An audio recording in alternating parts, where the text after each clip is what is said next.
মার্কিন ও ইসরায়েলের যৌথ হামলায় ইরান ছেড়ে পালাচ্ছে স্থানীয় সহ অন্যান্য দেশের নাগরিকরা।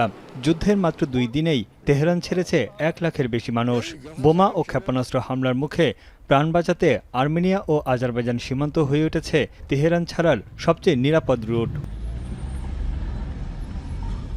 ইরানের পাশাপাশি লেবাননেও হামলা জোরদার করেছে ইসরায়েল। কয়েকদিনের ব্যবধানে দেশটিতে বাস্তুচ্যুত হয়েছে 58,000-এর বেশি মানুষ। প্রতিদিন গড়ে প্রায় 10,000 লেবানিজ সীমান্ত পাড়ি দিয়ে আশ্রয় নিচ্ছে সিরিয়ায়। হামলার মুখে দক্ষিণ পূর্বাঞ্চলের হাক্কারি প্রদেশের সীমান্ত দিয়ে তেহরান থেকে নিজ দেশে ফিরেছেন তুরস্কের নাগরিকরা। যুদ্ধের মুখে তাফতান ও গোয়াদর সীমান্ত ক্রসিং দিয়ে ইরান থেকে 46 জন শিক্ষার্থী সহ 792 জন পাকিস্তানি নাগরিক দেশে ফিরেছেন।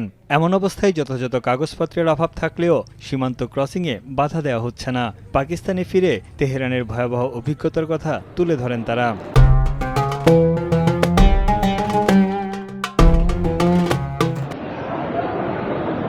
শুধু ইরান নয়, আতঙ্ক বিরাজ করছে গোটা মধ্যপ্রাচ্যে। সংযুক্ত আরব আমিরাত থেকে 200 জনের ভারতীয় পর্যটকদের একটি দল নয়াদিল্লি ফিরেছে। আজারবাইজান সীমান্ত হয়ে ফিরিয়ে আনা হয়েছে চীনের বেশ কয়েকজন নাগরিককে।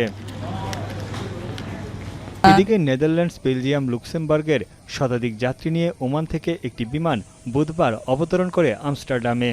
বুধবার গভীর রাতে দুবাই থেকে বাণিজ্যিক ফ্লাইটে 122 জন পর্তুগিজ নাগরিকের একটি দল লিসবনে পৌঁছায়।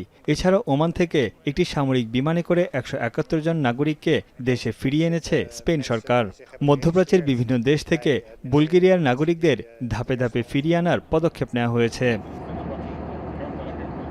এদিকে ইরান হরমুজ প্রণালী বন্ধ করে দেওয়ার পর আটকা পড়েছেন 20,000 নাবিক ও 15,000-এর বেশি যাত্রী। জাতিসংঘের আন্তর্জাতিক সমুদ্র সংস্থা জানিয়েছে, ইরানের আক্রমণের ভয়ে এই অঞ্চলে সামুদ্রিক কার্যকলাপ প্রায় বন্ধ হয়ে গেছে। তানভীর জনি, এখন বিশ্ব।